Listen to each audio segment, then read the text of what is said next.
My dear audience, আসসালামু আলাইকুম। Usman Sahal medical services YouTube চ্যানেলের পক্ষ থেকে আপনাদেরকে জানাই স্বাগতম। আশা করি আল্লাহর রহমতে আপনারা সবাই ভালো আছেন।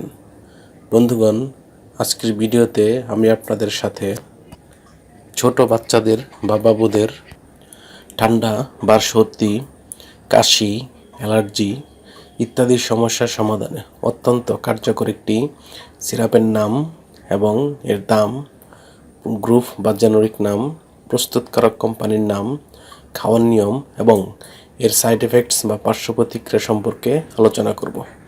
তবে ভিডিওটি শুরু করার আগে আপনাদের প্রতি অনুরোধ, আপনি যদি আমার চ্যানেলে নতুন হয়ে থাকেন তাহলে অবশ্যই চ্যানেলটি সাবস্ক্রাইব করে লাইক, কমেন্টস এবং শেয়ার করবেন। বন্ধুগণ, আমরা বিভিন্ন সময় দেখতে পাই ছোট বাচ্চাদের বা ছোট বাবুদের ঠান্ডা বা সর্দি লাগে, কাশির সমস্যা হয়, অ্যালার্জি হয় ইত্যাদি সমস্যা হয়ে থাকে।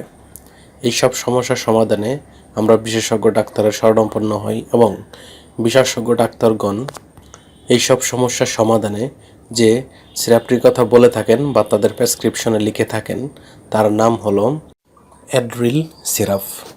এটির গ্রুপ বা জেনেরিক নাম হলো ডিফেনহাইড্রামিন হাইড্রোক্লোরাইড। এটির উৎপাদনকারী প্রতিষ্ঠানের নাম হচ্ছে স্কোয়ার ফার্মাসিউটিক্যালস লিমিটেড। অ্যাড্রিল সিরাপ, যেটি 100 ml এর বোতল, সেই বোতলের দাম 40 টাকা। এই সিরাপটি খাওয়ার নিয়ম হচ্ছে 3 মাস থেকে 6 মাস বয়সী বাবুদের ক্ষেত্রে বা বাচ্চাদের ক্ষেত্রে দিনে 2 বার হাফ চা চামচ করে সেবন করতে পারবে, কিংবা ইহা সেবনের পূর্বে অবশ্যই রেজিস্টার্ড চিকিৎসকের পরামর্শ নিতে হবে। অন্যদিকে প্রাপ্তবয়স্করা যদি এটি খেতে চান তাহলে 2 চামচ করে দিনে 3 বার সেবন করতে হবে এবং তারপরেও সেবনের পূর্বে অবশ্যই রেজিস্টার্ড চিকিৎসকের পরামর্শ নেবেন।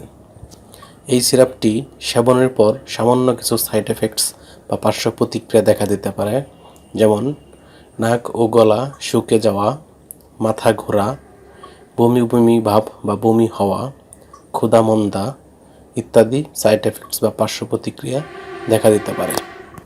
তাই যে কোনো ঔষধ সেবনের পূর্বে অবশ্যই চিকিৎসকের পরামর্শ নেওয়া বাধ্যতামূলক।